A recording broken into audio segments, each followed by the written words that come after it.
My name is Thea Onslow. I'm 25 years old, and 3 hours ago I walked into a boardroom, laid a stack of documents on the table, and watched my dad's face drain of every last drop of color, because he just found out that the daughter he'd spent 25 years calling the dumb one now owns 51% of his company. But before I tell you how that happened, I need to take you back to the moment that started everything. The moment I sat in the back row at my sister's Harvard graduation, invisible, while my parents told 200 people I was the family's biggest disappointment. Before we get into this, if you end up liking this story, please take a moment to hit like and subscribe, but only if you genuinely enjoy it. I never ask unless I mean it. And drop where you're watching from and your local time in the comments. I love knowing who's out there. Now let me take you back to last Saturday morning, 6:15 a.m., the day my sister graduated from Harvard Business School, the day my family handed her everything, and the day a stranger walked up to me and changed my life with a single envelope. Saturday, 6:15 in the morning, and the Onslow house was already running like a campaign headquarters. My father, Gerald Onslow, stood in the kitchen in his navy Tom Ford suit, barking orders into his phone. Mom, Vivian, had been upstairs with Sloane for over an hour, adjusting her outfit, steaming her gown, curling her hair. The whole house smelled like Sloane's perfume and fresh espresso. Me? I was in the laundry room, ironing my father's backup shirt, just in case. Thea, did you pick up the flowers? Mom called down the stairs without looking at me. In the car already. And the card? The one from the partners? Signed and sealed. She didn't say thank you. She never did. I caught a glimpse of myself in the hallway mirror, a navy dress I'd bought on clearance at Nordstrom Rack. $42. I'd saved for 3 weeks. Nobody asked what I was wearing. Nobody asked if I was ready. Sloane came down the staircase in a cream silk dress with a matching blazer. Custom. The kind of outfit that whispered money before you even heard her name. Dad looked up from his phone, and his face, I'll never forget this, his whole face softened. There she is, he said, Harvard's finest. Mom took out her phone. Photos, a dozen of them. Gerald and Sloane, Vivian and Sloane, all 3 of them together. The hired photographer was already outside, adjusting his lens against the early sun. I stood in the hallway holding an extra garment bag, waiting. Thea, you're riding in the second car, Dad said without turning around. This one's for family photos. I am family. But I put the garment bag in the trunk of the second car and didn't say a word. I should explain something about my family. The Onslows own a real estate development company, Onslow Properties, based in Coventry, Connecticut, founded in 1987 by my grandparents. My grandmother, Eleanor Onslow, put in the first dollar. My grandfather put in the second. Together they built it into a $40 million operation. Residential developments, commercial lots, mixed-use projects across 3 counties. When Grandpa died, Dad took the wheel.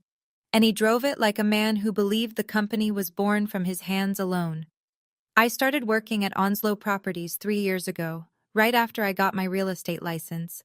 I studied harder for that exam than most people will ever know. Audiobooks on repeat, text-to-speech software reading statutes while I drew diagrams on legal pads. Because I have dyslexia. Always have.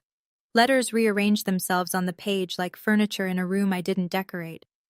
Dad's response when I passed? Good. You can help with the filing. 3 years. That's how long I spent answering phones, sorting mail, and standing next to the copier. I watched agents half my age walk into meetings I wasn't allowed to attend.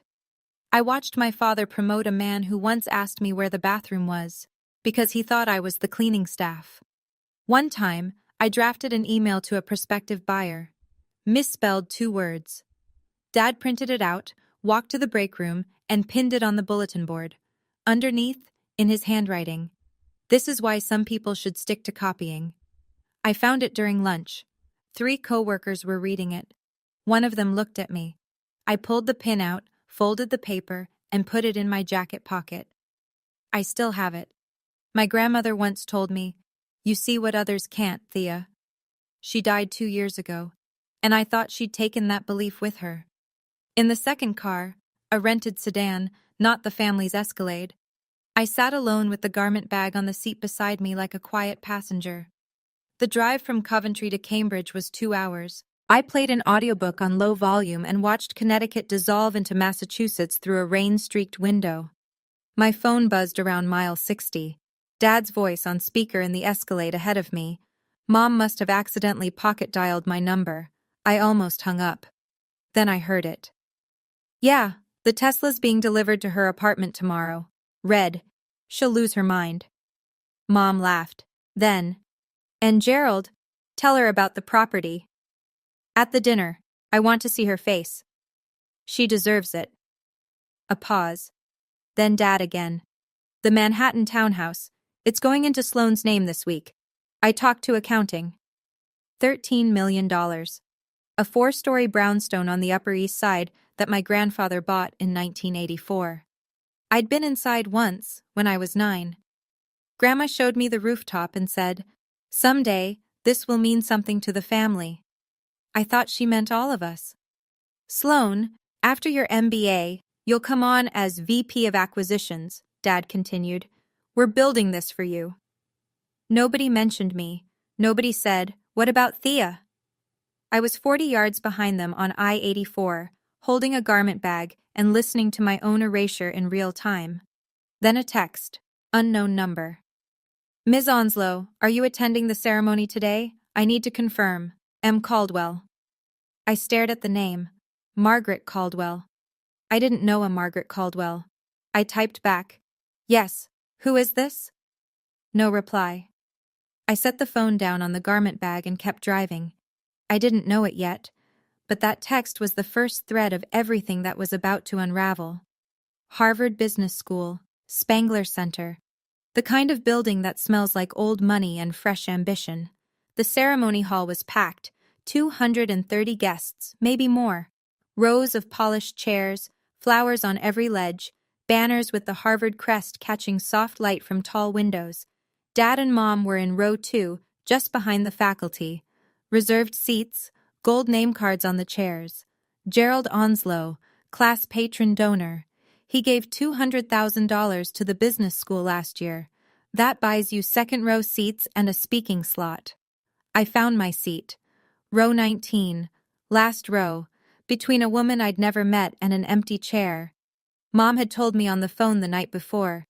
"There's limited seating up front. It's for close family." I am close family. I looked around the hall. Other families sat together, bunched in clusters, elbowing each other, whispering, laughing. A mother fixed her son's tie. A father held his daughter's purse while she adjusted her cap. Normal things. Warm things. My family was 70 feet ahead of me. Dad leaned over and whispered something to Mom. She laughed and put her hand on his arm. They didn't turn around once. I reached for the ceremony program on my chair. There wasn't one. "Here," said the woman beside me. 60-ish, silver hair pulled back, reading glasses on a chain. She held out her copy. "Take mine. I've already read it twice." "Thank you." She smiled. I opened the program and read Sloane's name. Sloane Onslow, MBA candidate, cum laude. My sister. The one they chose. I closed the program, and then I noticed the woman near the exit door.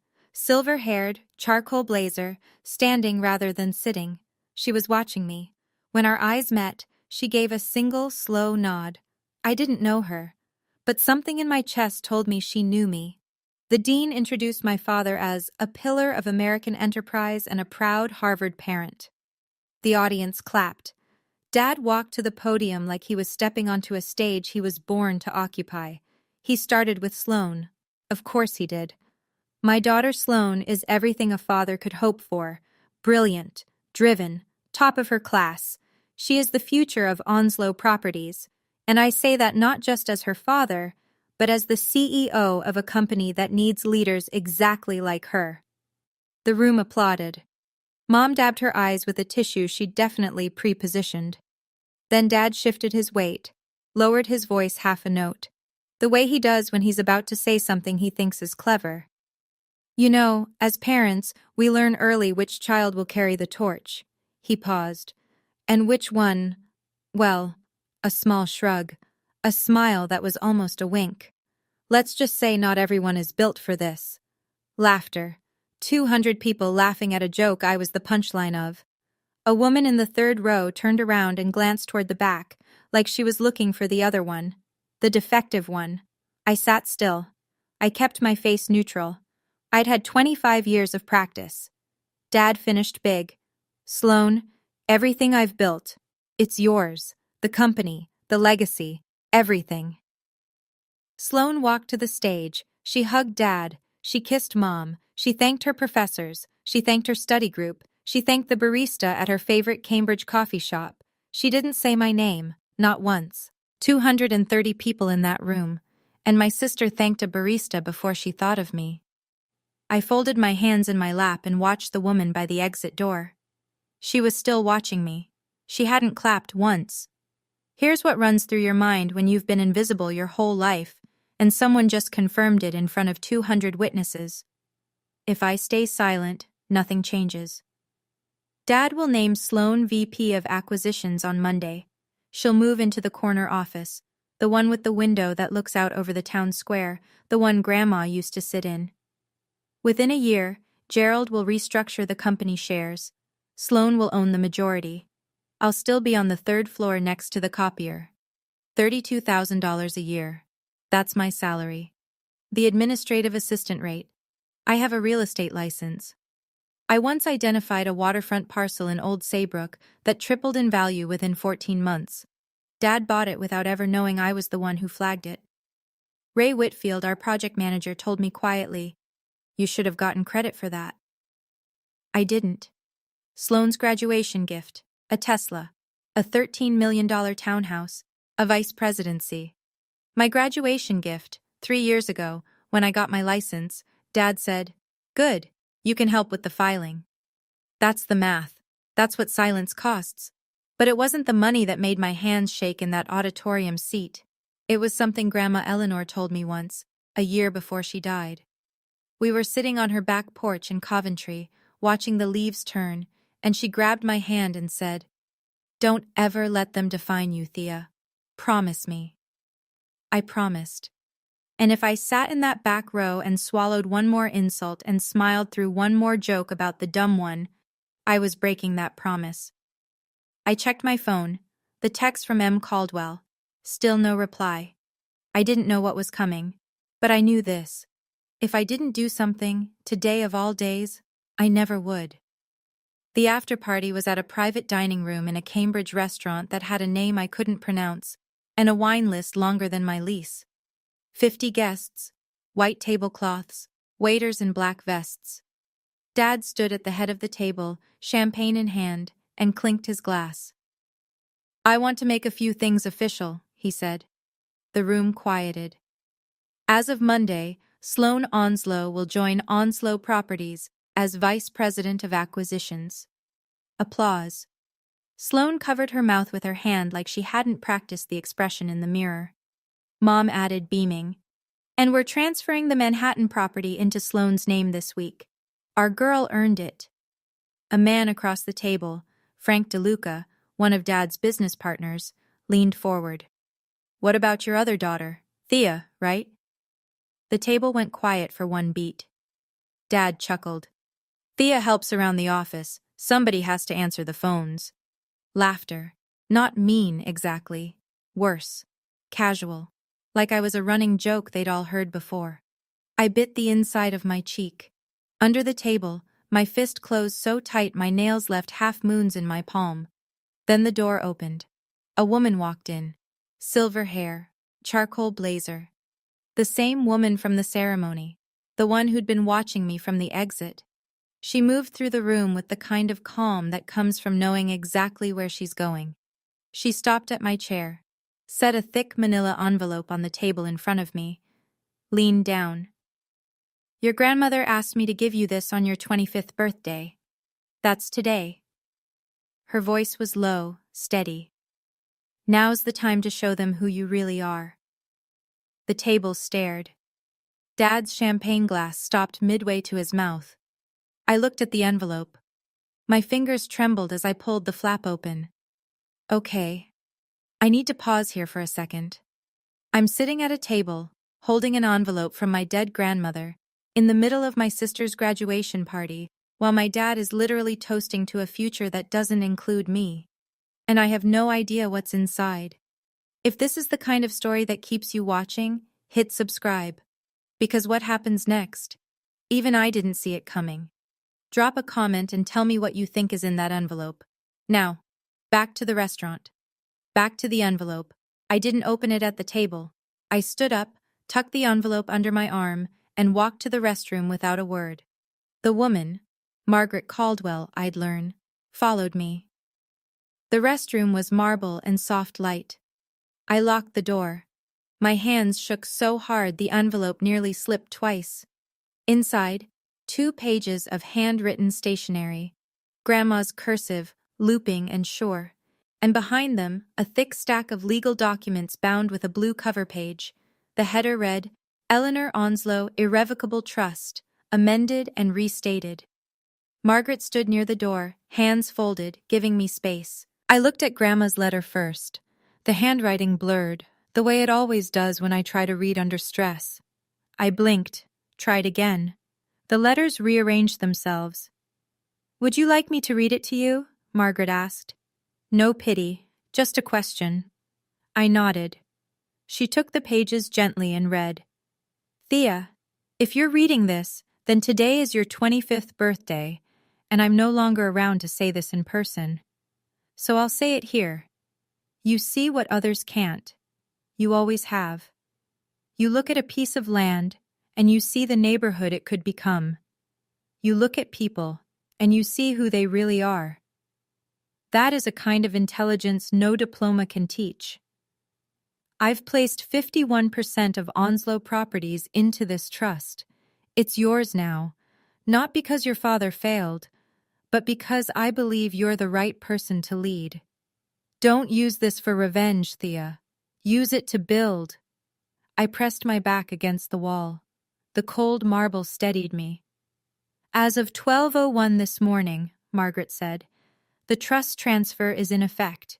You are the controlling shareholder of Onslow Properties. Does my father know? No. Eleanor made me promise.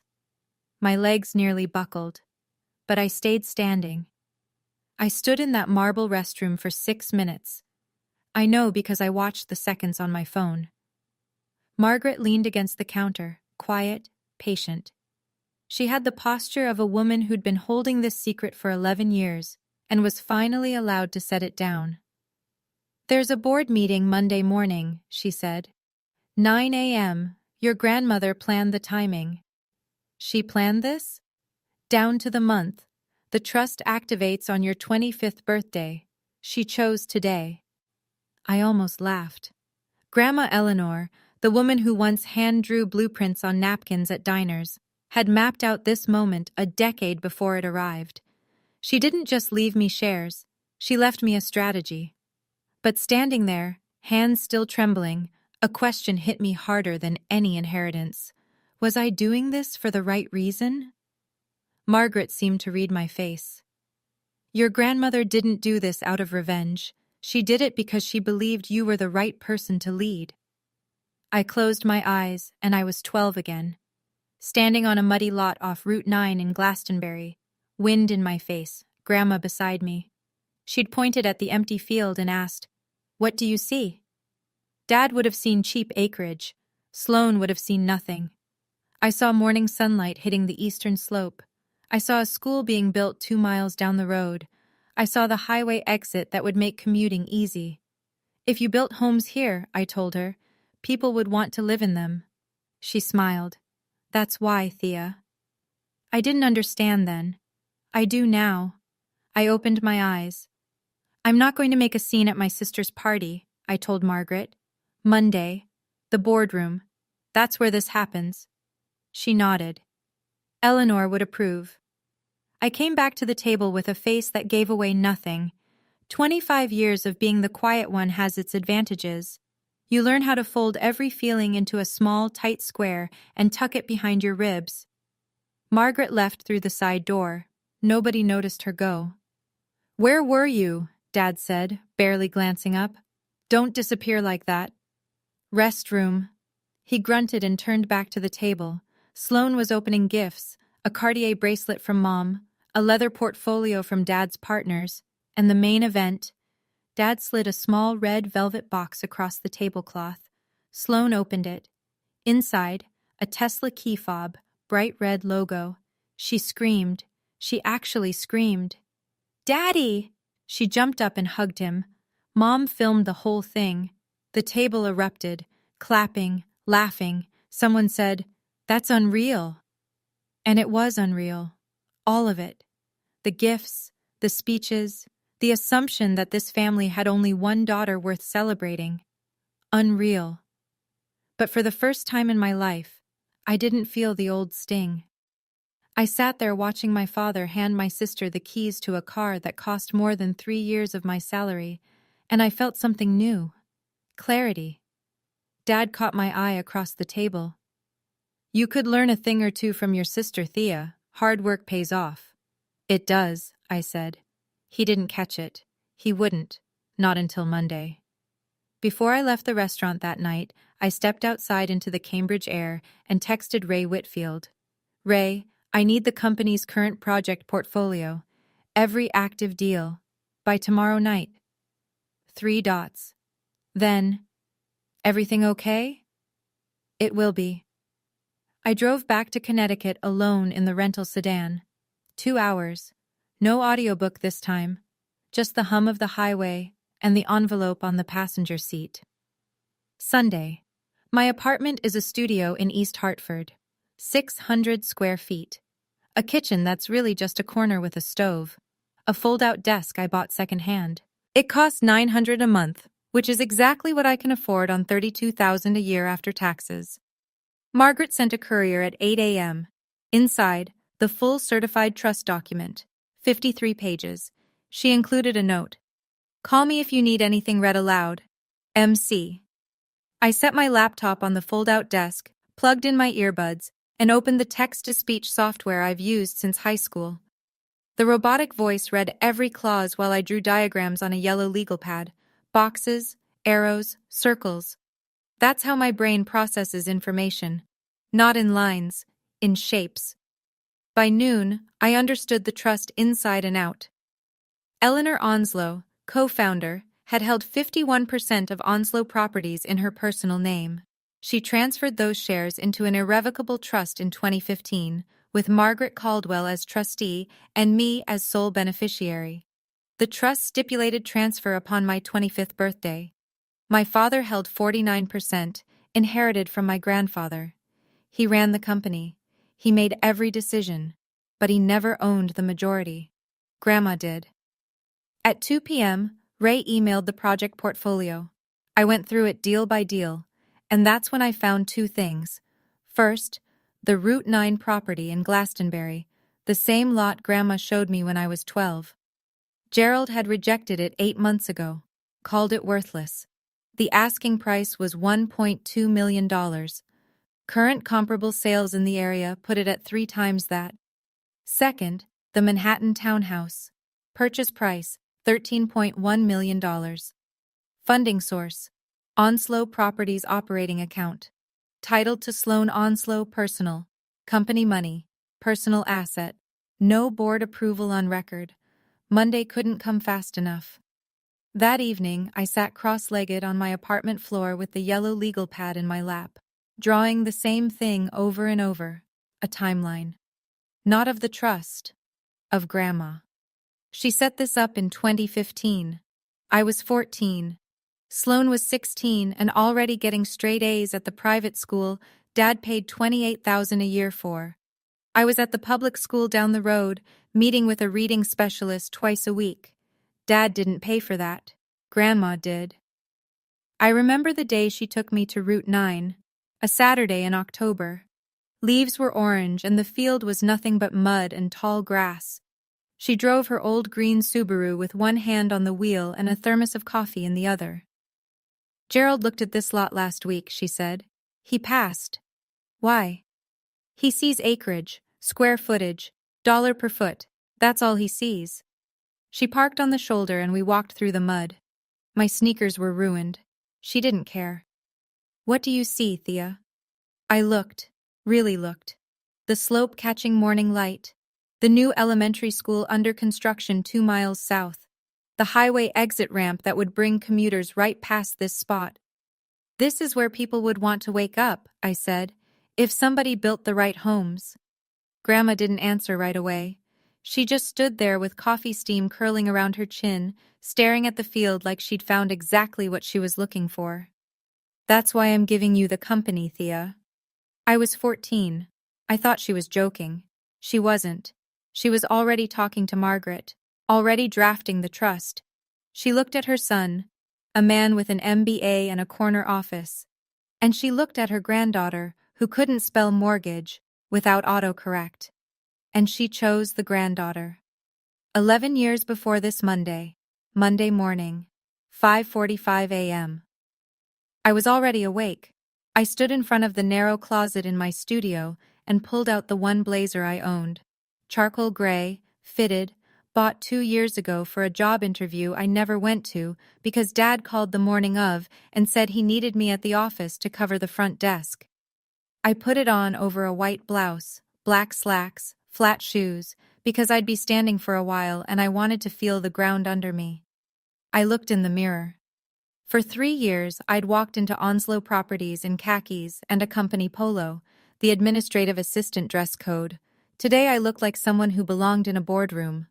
I drove to Coventry, parked in the back lot at 7:30, a full 90 minutes before the meeting. The building was quiet. Just the cleaning crew and the hum of the HVAC. I walked through the glass doors the same way I did every morning. Except today, I didn't turn left toward the copy room. I turned right, toward the elevator, and pressed 3. The receptionist, Dana, looked up. You have a meeting today? I do now. She blinked. I stepped into the elevator before she could ask anything else. Meanwhile, and I found this out later, Dad arrived at 8:15. Sloane was with him. He'd asked her to attend the board meeting as his guest so the directors could officially welcome the new VP of Acquisitions. He brought pastries from the French bakery on Main Street. He was in a charcoal suit and a burgundy tie. He was smiling. He had no idea his mother had rewritten the ending of his story 11 years ago. I sat alone in the third-floor conference room, Margaret's number on my phone, and I waited. 8:50, 8:52. The boardroom door swung open and they filed in one by one. First, Harris Coleman, independent director, silver-haired, reading glasses, a retired banking executive who never said more than he needed to. Behind him, Linda Park, director number 2, a former commercial real estate attorney with a handshake that could crack walnuts. Then James Whitmore, the third independent, a soft-spoken accountant who'd been on the board since Grandma's time. Then Dad. He walked in like he owned the air in the room. Vivian behind him, tablet in hand, playing CFO. Sloane last, sitting in the guest chair near the window, legs crossed, smiling. Nobody looked at the far end of the table where I sat. They arranged pastries, poured coffee, shuffled folders. Dad cleared his throat. Good morning, everyone. Let's get started. Today we formalize Sloane's appointment as vice president of... The door opened. I didn't turn. I didn't need to. I heard the heels first. Measured. Deliberate. Margaret Caldwell walked in carrying a leather attaché case. She stopped 2 steps inside the room and let the door close behind her. Every head turned. Dad's smile held for 3 more seconds, then began to thin. Thea? He looked at me, then at Margaret. This is a board meeting. You can't be in here. I stood. Actually, I can. I placed a folder, blue cover, certified seal, on the mahogany table and slid it toward the center. This is Margaret Caldwell, I said. Attorney for the Eleanor Onslow Irrevocable Trust. She's here as trustee. Silence. The kind that presses against your eardrums. Dad looked at Margaret. His jaw shifted. I watched the name register. Eleanor. His mother. The woman he hadn't mentioned in a board meeting since the day she died. His face didn't go red. It went white.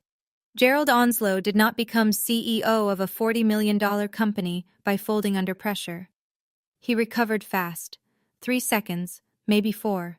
Then his voice snapped back like a rubber band. I don't know what this is about, but this is my company. Mr. Onslow, Margaret said. She opened the attaché and placed a certified copy of the trust in front of each director. 5 copies. Crisp. Bound. This is a legal instrument executed by Eleanor Onslow in 2015, establishing an irrevocable trust holding 51% of Onslow properties. The sole beneficiary is Thea Onslow. The trust transferred as of 12 a.m., Saturday, Ms. Onslow's 25th birthday. Dad grabbed the nearest copy, flipped pages like a man looking for the lie. This is nonsense, he said. My mother was 81 when she... 70, Margaret corrected. She was 70 when the trust was executed, fully competent, notarized, witnessed by 2 independent parties, filed with the state of Connecticut. She never told me. She wasn't required to. Dad slammed the folder shut. This is clearly a fraudulent... Gerald. Harris Coleman's voice, quiet but heavy.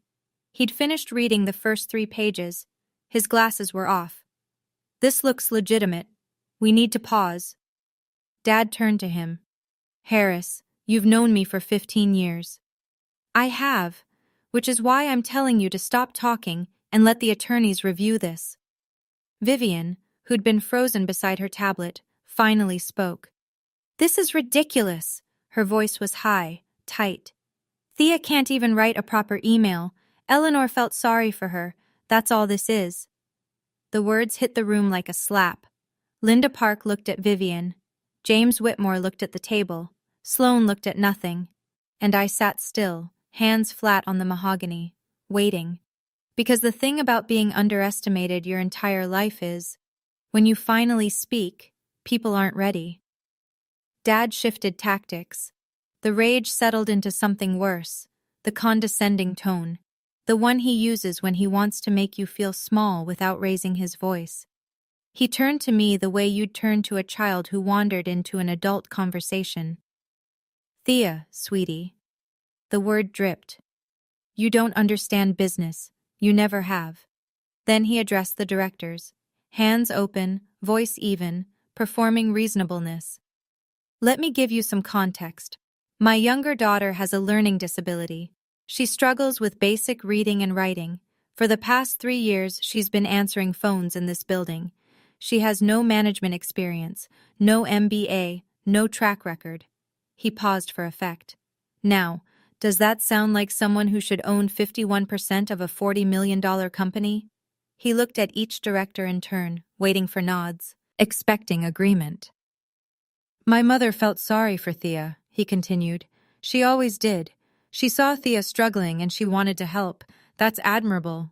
But giving a controlling stake to a girl who can barely read a contract, that's not help. That's a liability. Sloane stared at the table, her fingers pressed white against the armrest. Vivian nodded from the side. Eleanor was always too soft when it came to Thea. James Whitmore shifted in his seat. Linda Park's pen had stopped moving. I let Dad finish. Every word. I didn't interrupt, didn't shake my head, didn't flinch. I let him build his case, the one he'd been building my whole life, the one where Thea is broken, the one where dyslexia means deficiency, the one where the only daughter worth investing in has a Harvard MBA and a red Tesla. He was done. The room was silent.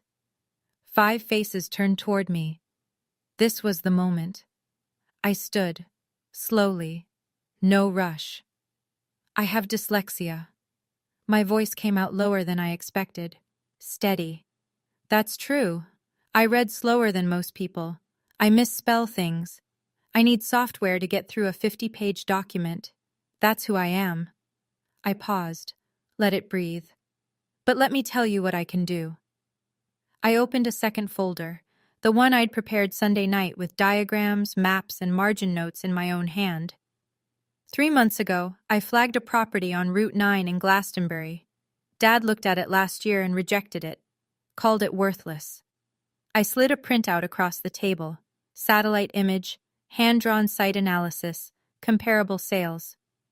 Current comps show that lot is now valued at roughly 3 times the asking price we were quoted. I put this analysis together with pictures and maps, because that's how my brain works. It works in space, not in sentences. Harris picked up the printout. Linda leaned in. I wasn't finished. Last quarter, I reviewed the company's transaction ledger, and I found that the Manhattan townhouse, the $13 million property Dad announced Saturday he's giving to Sloan, was purchased using company operating funds. Dead silence. Not personal funds, company funds, titled to Sloan Onslow individually. No board resolution, no shareholder approval. I looked at my father. That's a fiduciary breach, Dad. Gerald's mouth opened, closed, opened again. It was an investment decision. Margaret spoke. It was a personal asset transfer funded by corporate operating capital. The board was not notified, nor was approval sought. The documentation trail is clear. Harris Coleman set down his glasses. Gerald, is this true? The Manhattan property was purchased with company funds for Sloan's personal use? My father didn't answer. That silence was louder than anything he'd ever said about me. Gerald's fist hit the table hard enough to rattle the coffee cups. I built this company. Eleanor co-founded this company, Margaret replied. No change in volume. She held 51% at the time of trust creation. The transfer was fully within her legal rights. You went behind my back. Dad pointed at me, finger shaking. You planned this. No, Dad. Grandma planned this, 11 years ago, because she saw what you refused to see. His face crumbled, not into sadness, into something rawer. The face of a man watching control slip through his fingers for the first time in his life. Vivian stood up, tears already running. This is what you do to your family, after everything we gave you? I looked at my mother, the woman who let me ride alone in the second car, who told me there wasn't room up front, who watched my father pin my misspelled email on the bulletin board and didn't say a word. You gave me a copy machine and a $32,000 salary, I said. Grandma gave me a future. Vivian sat down. Sloane's voice came small, cracked. Thea, did you know about this? I turned to my sister. Her mascara was smudged at the corners. She looked young suddenly, young and confused. I found out 2 days ago, I said. Same day you got a Tesla and a $13 million house. She didn't reply. Her mouth trembled. She looked at Dad, then at me, then at the trust document in front of Harris Coleman. The room held still. James Whitmore had his pen cap in his mouth. Linda Park was staring at Gerald with an expression I can only describe as recalibration. Harris read another page. Nobody spoke for 12 seconds. I counted. Then Harris looked up and said, I think we need to vote. All right, can we just take a second? Because I'm standing in a boardroom, looking at my father's face as it hits him. His own mother chose me. Not Sloan. Me. The one he pinned that misspelled email on the break room wall for. The one he called "not built for this" in front of 200 strangers. Drop a comment if you've ever had a moment where someone finally saw you for who you really are. I want to hear it. And if you want to see what happens to the Manhattan deal and the future of this company, keep watching. Harris Coleman called the motion. Simple language, no dramatics. The board is asked to formally acknowledge the transfer of 51% of Onslow Properties shares to Thea Onslow, pursuant to the Eleanor Onslow Irrevocable Trust, effective March 15th of this year. Margaret distributed her final exhibit, a certification letter from the state of Connecticut confirming the trust's filing and validity. 11 years on record, no amendments, no challenges. Discussion? Harris asked. Gerald leaned forward. This board has operated under my leadership for 12 years. My mother's trust, whatever it says, doesn't change the fact that I built the operational. Gerald, Linda Park cut in, we're not debating your track record. We're acknowledging a legal transfer of shares. We don't have grounds to reject a valid trust instrument. James Whitmore nodded. I agree with Linda. The documentation is in order. Then let's vote, Harris said. All in favor of acknowledging the trust transfer. 3 hands went up. Harris, Linda, James. Opposed. Gerald raised his hand. Then Vivian slowly, as if the gesture cost her something. 3-2, the transfer is acknowledged. Harris wrote something on his legal pad. Let the record show, Thea Onslow is the majority shareholder of Onslow Properties, effective March 15th. Dad slumped back in his chair. Not dramatically, just 2 inches. 2 inches of a man whose foundation had shifted. Mom pressed her lips together and looked out the window. Sloane hadn't moved. She stared at the trust document like it was written in a language she didn't speak. Margaret spoke once more. For the record, as majority shareholder, Ms. Onslow has the right to call a shareholder review of all recent financial decisions. I took a breath. Thank you. I'd like to exercise that right, starting with the Manhattan property acquisition. Harris made a note. Acknowledged. Margaret laid it out with the precision of someone who'd spent 30 years reading the fine print. On December 14th of last year, Onslow Properties disbursed $13.1 million from its operating account for the purchase of a 4-story townhouse at 411 East 74th Street, Manhattan. The title was recorded in the name of Sloane Onslow, not the company. There is no board resolution authorizing this transaction, no shareholder approval, no memo classifying it as a corporate investment. She placed the transaction record in the center of the table. Linda Park picked it up first, read it twice, set it down. Gerald, this should have come before the board, you know that. It was going to be reclassified, Dad said. We were going to treat it as an investment property and it was a graduation gift. I didn't raise my voice. You said so yourself on Saturday, in front of 50 people. Mom said you were transferring it into Sloane's name this week. Vivian's eyes darted to Gerald, the kind of look that says, you told me no one would find out. Sloane's voice, thin. Wait, the house isn't... It's not actually mine? Nobody answered her. I'm requesting an independent audit, I said, of all company transactions exceeding $500,000 over the past 24 months. Harris looked at Linda. Linda looked at James. 3 nods. That's within your rights as majority shareholder, Harris said. We'll arrange it with an outside firm. Dad stood up, slowly. He looked at me, really looked, for maybe the first time since I was a child. Your grandmother always loved you more than me, he said. Quiet, almost to himself. No, Dad, I said. She just saw me. He picked up his coffee cup, found it empty, and walked out of the boardroom without another word. The directors filed out. Margaret excused herself to the hallway to make a call. The boardroom emptied until it was just me and Sloane, separated by 10 feet of mahogany and 25 years of imbalance.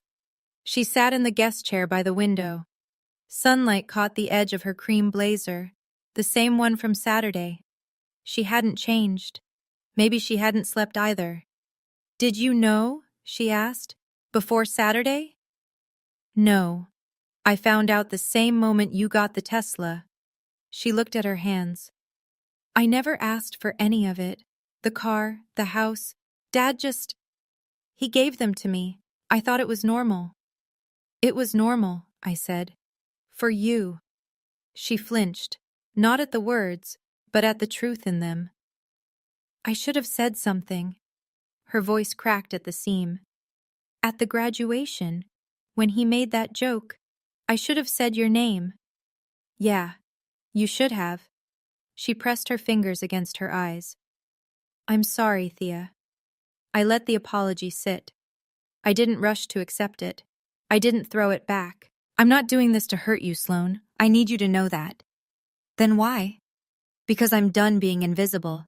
She nodded, slowly, like she was beginning to understand a language she'd never needed before. What happens now? She asked. Now I do what Grandma asked me to do. I build. She stood, picked up her bag, stopped at the door. For what it's worth, that Route 9 analysis? I read it while you were talking. It was the smartest thing I've seen come out of this company in years. I didn't say thank you. Not because I was ungrateful, because I was tired of being surprised that someone in my family noticed my work. She left. I stayed. The boardroom was quiet. I opened my legal pad and started writing. By 2 o'clock that afternoon, I was sitting in a chair that still smelled like Gerald's cologne. Not his office. I didn't take his office. I used the small conference room on the second floor, the one with the whiteboard and the window that looked out over the parking lot. Grandma's old office had been converted into a storage room years ago. I'd reclaim it eventually, but not today. Today was about process. Margaret sat across from me, walking me through the formal audit request letter. I signed it with a pen that felt heavier than it should have. Then I called Ray Whitfield. The Route 9 property, I said. Put together a full acquisition proposal. I want it on my desk by Friday. Silence. Then, you're serious? Dead serious. Use the site analysis I gave you. Comp data's current as of last week. Thea, I've been waiting 3 years for someone in this building to listen to you. Now someone is. I hung up and turned to Margaret. I need to set a few things in motion. I'm not firing anyone. I'm not restructuring the C-suite. But I want guardrails. She pulled out a legal pad. Go ahead. Every transaction over $500,000 requires full board approval. No exceptions, no verbal approvals. Documented votes only. She wrote. The Manhattan property gets returned to company ownership, or Gerald reimburses the purchase price from personal funds. She wrote. And I want the company's governance bylaws reviewed. Whatever Eleanor set up, whatever's been ignored, I want it followed. Margaret looked up. You sound like your grandmother. That's the point. I walked out of the conference room at 4:30. Dana, the receptionist, was still at her desk. She looked at me.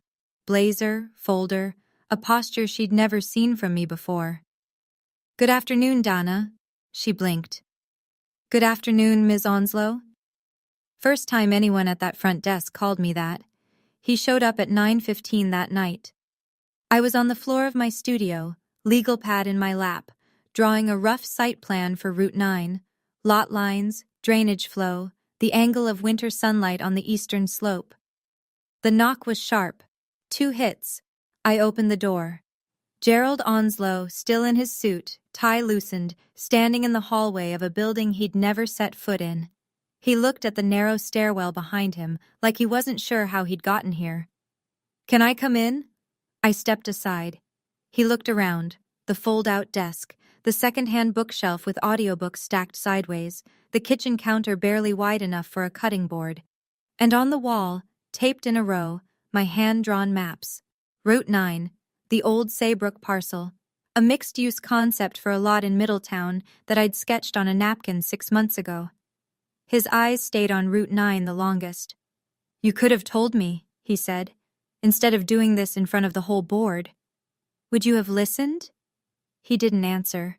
We both knew. I didn't know your grandmother had... Grandma spent 11 years planning this, Dad. You spent 25 years telling me I was nothing. He exhaled, not a sigh, more like something deflating. We can work together, he said. Share the decision-making, 50-50. No, I own 51%, and I intend to lead. But you can stay as CEO, if you follow the bylaws. He stared at me. I held it. Then he stood, moved toward the door, and paused in front of the Route 9 map. He studied the lot lines, the sunlight angles I'd hand-drawn in yellow marker, the school notation to the south. His jaw worked. He said nothing. But something behind his eyes shifted, a flicker of recognition he would never, ever speak aloud. He left without closing the door. I closed it myself. Tuesday, 8 a.m. My phone rang. Mom. I let it ring 3 times. Then I answered. Thea. Her voice was thick, swollen. She'd been crying, or she wanted me to think she had. With Vivian, the line between the two was never clear. Mom. You're tearing this family apart. Do you understand that? Your grandmother would be ashamed of what you're doing. Grandma is the one who gave me this, Mom. A wet exhale. Eleanor was confused. She was old. She made a mistake. She filed the trust when she was 70. Her attorney confirmed full mental competency. It's been on record for 11 years. Silence. The crying strategy wasn't working, so she shifted. Think about what people will say. Her voice hardened. The Onslow name means something in this community. You're going to drag it through the mud. The Onslow name was built by a woman who couldn't get a bank loan in 1987 because she was female. Grandma stood in that banker's office and put her house up as collateral. She didn't care what people said. Silence. You'll regret this, Thea. Cold now. The real Vivian. Maybe, but I won't regret being invisible anymore. She hung up. Not me. Her. She needed the last gesture, even when she'd lost the argument. I set the phone down on the kitchen counter. My hand was shaking. My eyes were wet.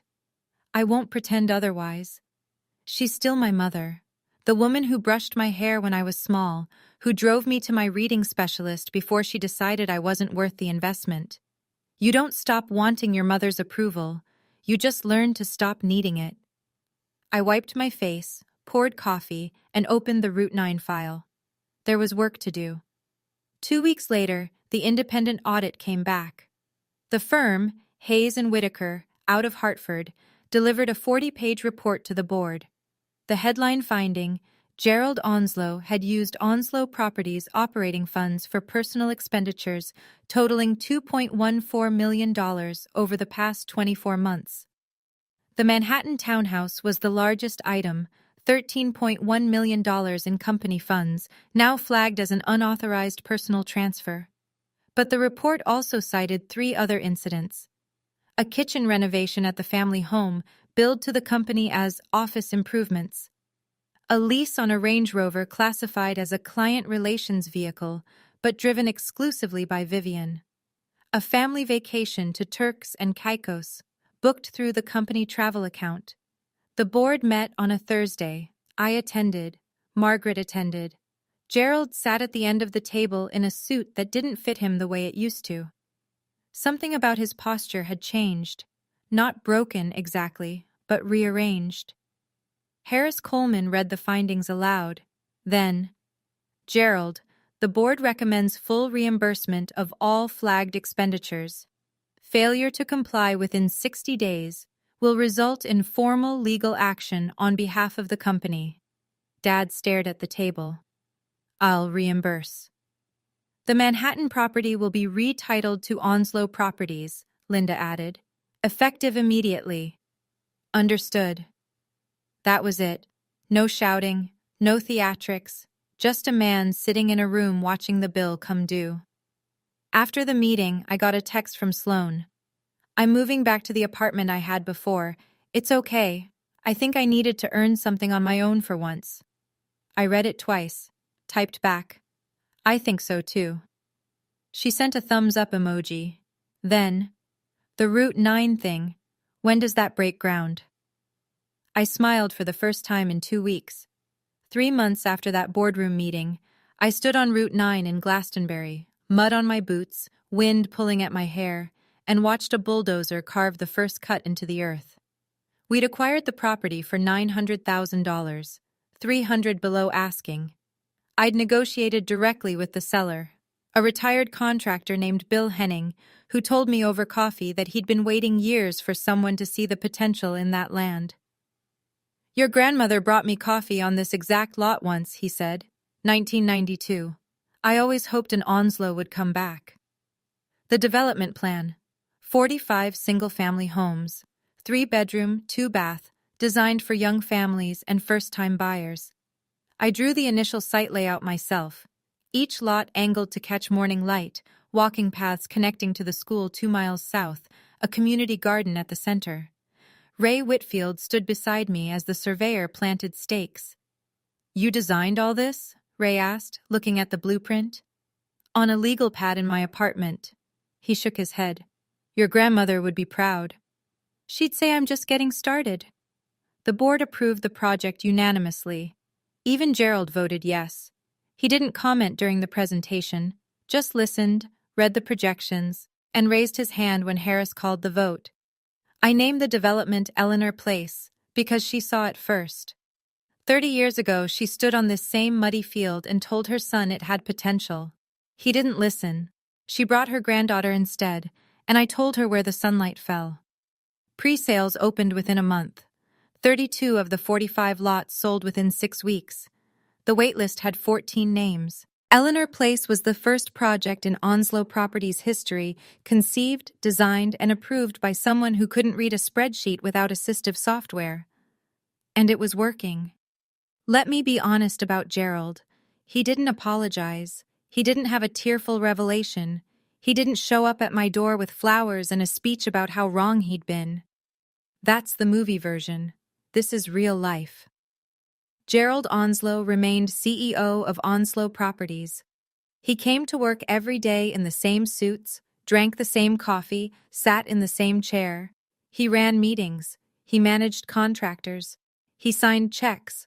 Though now, every check over $500,000 required board co-approval. But something changed. Small. Almost invisible. Like a crack in a wall that only shows when the light shifts. He started forwarding me documents. No cover note, no greeting. Just the raw file and a one-word subject line. FYI. A zoning report for a lot in Middletown. A cost analysis for a mixed-use project in New Haven. A demographic study for Fairfield County. He never said, "What do you think?" He didn't need to. The act of sending was the question. Vivian stepped down from her CFO title. Voluntarily, the press release said. The board hired Catherine Webb, a CPA with 20 years of commercial real estate experience, to replace her. Catherine didn't know about family dynamics. She knew about numbers. That was exactly what we needed. Mom didn't disappear. She still came to company events, still sat next to Gerald at dinners. But she no longer spoke in board meetings, and she stopped calling me to cry. One evening, late, after a 12-hour day reviewing construction bids, I checked my email. One new message from g.onslow@onslowproperties.com. Subject, Route 9. Body, the plan is good. No sign-off, no name. I listened to the text-to-speech, read it twice. Then I saved the email to a folder I named Progress. I didn't reply. Some things don't need a response. They just need to be received. A Saturday, September, 6 months after the boardroom. I drove to Margaret's office in West Hartford, a brownstone with ivy crawling up the east side and a brass plaque by the door. She met me in the conference room with 2 cups of tea and Grandma's letter. "Would you read it one more time?" I asked. Margaret smoothed the pages on the table and began. "Thea, if you're reading this, then today is your 25th birthday, and I'm no longer around to say this in person." I closed my eyes and listened. The way I've always listened best. You see what others can't. You always have. You look at a piece of land and you see the neighborhood it could become. You look at people and you see who they really are. Margaret's voice was steady, professional, but when she reached the last paragraph it softened. "Don't let anyone reduce you to a label, Thea. Dyslexia is not a flaw. It is a different way of seeing, and the world needs people who see differently, especially in rooms full of people who all see the same way." She paused. "The best person isn't the fastest reader. It's the one who sees the farthest." I opened my eyes. The letter sat on the table between us. 2 pages of my grandmother's handwriting. Loops and curves that I'd never be able to read myself, but that I'd memorize through someone else's voice. Thank you, Margaret. She nodded.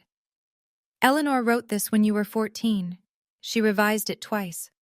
The last revision was 3 months before she died. 3 months. She was already sick by then, and she spent some of that time rewriting a letter to a granddaughter she wouldn't see turn 25. I drove home with the windows down. On the kitchen counter sat the email Dad had pinned to the bulletin board years ago. I still kept it. But now it was just paper. 6 months in, and here's what the numbers look like. Eleanor Place. 70% of units sold before framing was complete. Revenue projections exceeded initial estimates by 18%. The town of Glastonbury featured the development in their annual growth report, calling it a model of community-centered residential design. Onslow Properties. Overall, 22% revenue increase year over year. The independent audit led to tighter financial controls, which, ironically, made the company more attractive to outside investors. Harris Coleman told me after a board meeting, "Lenders trust us more now. Transparency does that." I hired an accessibility consultant named Priya Desmond. Her first week, she reformatted every internal document into dual mode, written text alongside audio summaries and visual flowcharts. Training materials got the same treatment. "If my brain works differently," I told her, "then someone else's probably does too. I don't want anyone at this company to feel like they have to hide how they think." Priya redesigned our onboarding packet.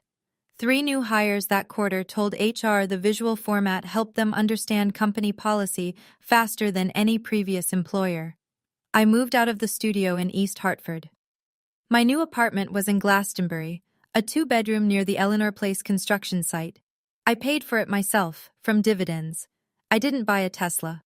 I bought a 10-year-old Ford F-150 with 80,000 miles on it, because I needed a truck that could carry site plans and occasionally haul materials to the project. The passenger seat was permanently covered in rolled-up blueprints. On the dashboard, I stuck a yellow Post-it note. 3 words in my own handwriting, letters crooked and imperfect. See what matters. Every morning, it's the first thing I read. People ask me all the time, "Have you forgiven your parents?" Here's what I've learned. Forgiveness isn't a switch. It's not something you flip on a Tuesday afternoon and suddenly the past weighs nothing. It's a process. Some days I'm closer. Some days I hear my father's voice in a boardroom saying, "Not everyone is built for this." And my chest tightens like it did in that Harvard auditorium.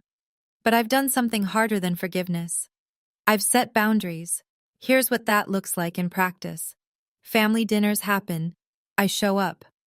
But the first time someone makes a comment about my reading, about my spelling, about my limitations, I leave. No argument. No speech. I just stand up, put on my coat, and drive home. It's happened twice. Both times nobody followed me.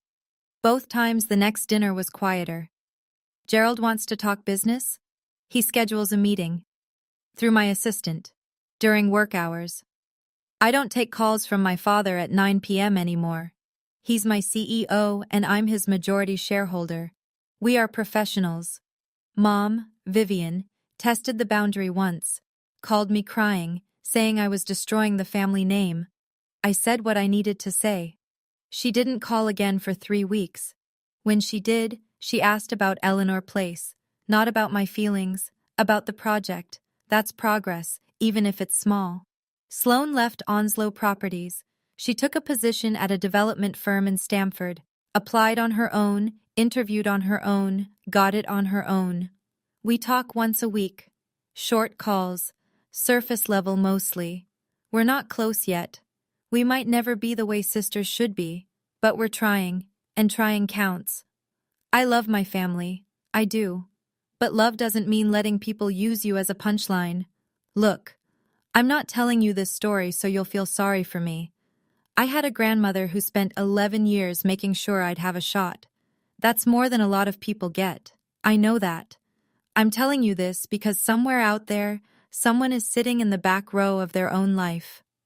Maybe not at a Harvard graduation, maybe at a family dinner, a team meeting, a parent-teacher conference, sitting in the back, being told, in words or in silence, that they're not enough. And I want to tell that person something.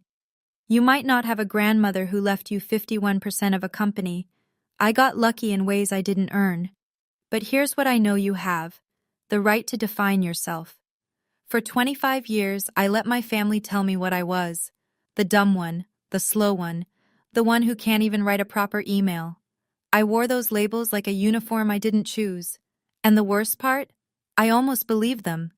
My dyslexia isn't a weakness, it's a different operating system. I can't read a contract at normal speed, but I can stand on a muddy lot and see a neighborhood that doesn't exist yet. I can't spell acquisition without spell check, but I can hear what the numbers in a spreadsheet are trying to say. Once I stopped trying to run everyone else's software, I started to see clearly. So if your family calls you the dumb one, or the slow one, or the difficult one, consider the possibility that you're just the different one, and different might be exactly what the room needs. I reached into my jacket pocket and took out the old email, the one Dad pinned to the bulletin board. I still carry it, not because it hurts, because it reminds me how far I've come. So that's my story. A few hours ago, I was in that boardroom, watching my father realize his own mother chose me, watching the directors vote to acknowledge what Grandma Eleanor set in motion more than a decade ago, watching Sloane understand, for the first time, what it costs to be the invisible one. And now I'm here, talking to you. Eleanor Place breaks ground on Phase 2 next month. 45 more homes. This time, I'm designing a community center at the entrance, a space where people can gather. I'm naming it after Bill Henning, the contractor who waited 30 years for someone to see what he saw in that land. My dad still sends one-line emails. No greeting, no sign-off, just FYI and a document. I read every one. I don't always respond, but I always read them. Mom hasn't called in 3 weeks, and that's okay. Quiet, it turns out, is its own kind of progress. Sloane sent me a photo yesterday, her new office in Stamford. Small, no window. She wrote, "Earning it this time." I wrote back, "Good." I'm Thea Onslow. I have dyslexia. I can't spell acquisition without spell check, and I will never read a 50-page document faster than your average 8th grader. But I can look at a piece of land and see a neighborhood.